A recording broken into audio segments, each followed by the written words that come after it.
L'histoire commence alors qu'une petite fille nommée Marie accueille ses parents à la maison. Ces derniers se demandent si la petite Intello s'est sentie seule à la maison, mais Marie répond que ce n'est pas le cas, car une certaine Rose est avec elle. Les parents montrent à Marie l'enfant qu'ils aimeront davantage à partir de maintenant, et Marie ne peut pas être plus heureuse d'avoir un frère ou une sœur. L'enfant est son petit frère, et il s'appelle Chion. Le petit respireur de bouche finit par se réveiller pour saluer sa sœur, mais il est dégoûté lorsque Marie lui donne une bise sur la joue. Quelques années plus tard, Marie célèbre sa victoire après avoir battu son frère qui n'était pas en forme. Chion préférerait jouer à Call of Duty en ce moment, et sa sœur est de toute façon trop rapide pour lui. Marie est ravie d'entendre leur père rentrer à la maison, mais Chion n'arrive pas à croire qu'elle a autant d'énergie. Leur père, Gawain, fait semblant d'aimer son énergie, et Marie leur dit ce que tout le monde dit d'elle, elle est aussi brillante que le soleil, tout comme la couleur de ses cheveux. À ce moment-là, Gawain est fier de voir que son enfant préféré a l'air fiable, mais Chion dit que Marie est plus fiable. Marie s'enorgueillit, mais elle connaît la vérité, Chion est le meilleur enfant parce qu'il aide toujours sa mère et qu'il ne fait même plus pipi au lit comme elle. De plus, Chion prend parfois un air inquiet, comme un adulte. Marie fait comme si cela ne la dérangeait pas, et elle est soulagée de connaître le secret de Chion, quand personne ne le surveille, Chion aime jouer à faire semblant et se prendre pour un puissant aventurier. Chion est alors obligé de regarder sa sœur qui rit comme une psychopathe. Un soir, Chion décide de demander à son père si les monstres existent. Gawain ne se retient pas et répond simplement que les monstres existent, et que c'est exactement la raison pour laquelle lui et sa sœur ne peuvent jamais quitter la propriété. Les monstres sont prompts à attaquer les gens, et Gawain dit à ses enfants ignorants de ne jamais les approcher. Il leur demande de s'enfuir immédiatement s'ils en voient un afin de demander l'aide d'un adulte. Sur une note plus positive, Gawain confirme que des choses comme les fées existent aussi. Il n'est pas sur des esprits, mais il a lui-même vu des fées. Elles sont extrêmement rares et les enfants n'en verront probablement jamais, mais Gawain a entendu parler de marchands qui se spécialisent dans leur approvisionnement. Chion a enfin pris son courage à deux mains et demande à son père si la magie existe. Chion semble fou de prononcer ce mot étrange, et il répond que la magie peut créer toutes sortes de choses, comme le feu, l'eau et le vent. Gawain détruit alors tous ses espoirs et ses rêves en révélant que la magie n'existe pas. Il n'a même jamais entendu le mot magie auparavant. Gawain admet qu'il y a des choses qu'il ne sait pas, mais il est bien éduqué et il est sûr que rien de ce qui s'appelle magie n'est connu du grand public. Gawain se méfie et se demande où son fils a entendu parler de fées, d'esprits et de cette chose appelée magie. Marie voit bien que son frère n'a pas l'air en forme, mais l'enfant dit qu'il va bien. Ce n'est pas tout à fait vrai, car Chion ne prononce plus jamais le mot « magie ». 3 ans plus tard, Marie termine son entraînement et Chion se demande pourquoi elle s'entraîne si dur. Sa réponse est simple, elle est l'aînée de la fratrie, alors elle s'entraîne au cas où quelque chose arriverait. Si des monstres apparaissent ou si des méchants se présentent, elle veut être capable de se battre. Chion est un grand amateur de livres, et c'est donc à Marie, en tant que grande sœur, qu'il incombe de le protéger. Si elle ne devient pas plus forte, elle ne pourra pas aider Chion à s'enfuir quand ils auront des ennuis. Chion n'arrive pas à croire qu'elle fait tout cela pour lui, mais cela ne la dérange pas car elle sait se battre de toute façon. Marie reconnaît qu'elle n'a pas beaucoup de cervelle, mais qu'elle est plutôt douée sur le plan physique. Chion n'en revient toujours pas, mais Marie lui dit de ne pas s'inquiéter. Un peu plus tard, Marie s'entraîne au bord d'un lac et Rose se demande comment elle fait pour ne pas s'ennuyer à force de s'entraîner. Marie dit à son agaçante amie de se calmer et de venir s'entraîner avec elle.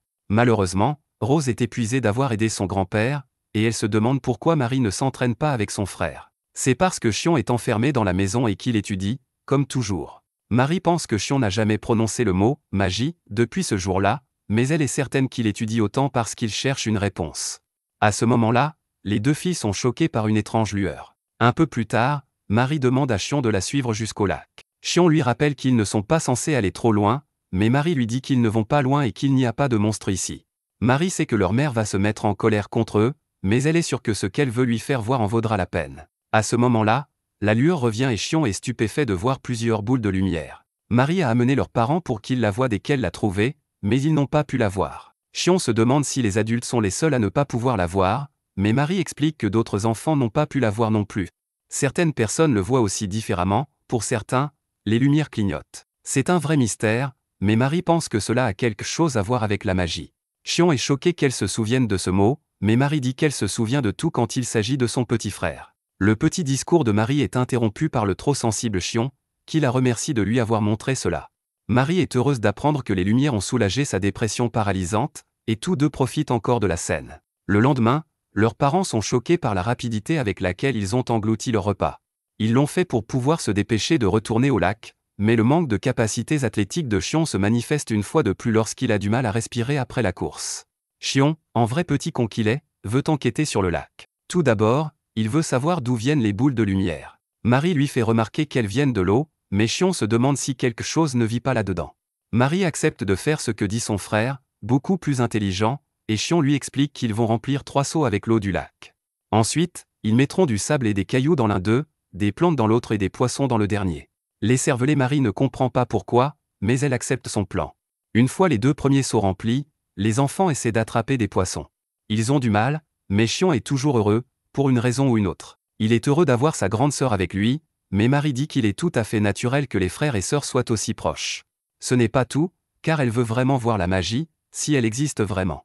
C'est alors qu'ils attrapent un poisson, mais Xion est déçu d'apprendre qu'il s'agit d'un poisson ordinaire. Rose les retrouve et Marie demande à son frère de se présenter. Rose se présente à son tour, mais Marie dit que son amie n'est pas une noble comme elle essaie de le faire croire. Les 3 commencent alors à parler des orbes de lumière, mais l'inutile Rose n'en sait pas plus. Rose et Xion s'entendent bien dès le départ, ce qui semble agacer Marie.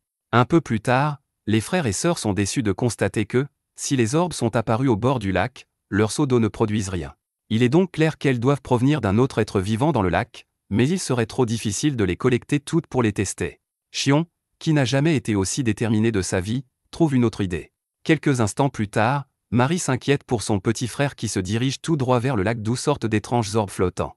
Marie n'est pas du genre à laisser son frère gâcher sa vie tout seul, alors elle l'accompagne. Xion touche l'un des orbes et constate qu'il est assez chaud et qu'il ne fait pas mal du tout. Il jette ensuite un coup d'œil à l'intérieur de l'eau, mais elle est bien trop trouble pour qu'il puisse y voir quoi que ce soit. Il a cependant réussi à apprendre quelque chose.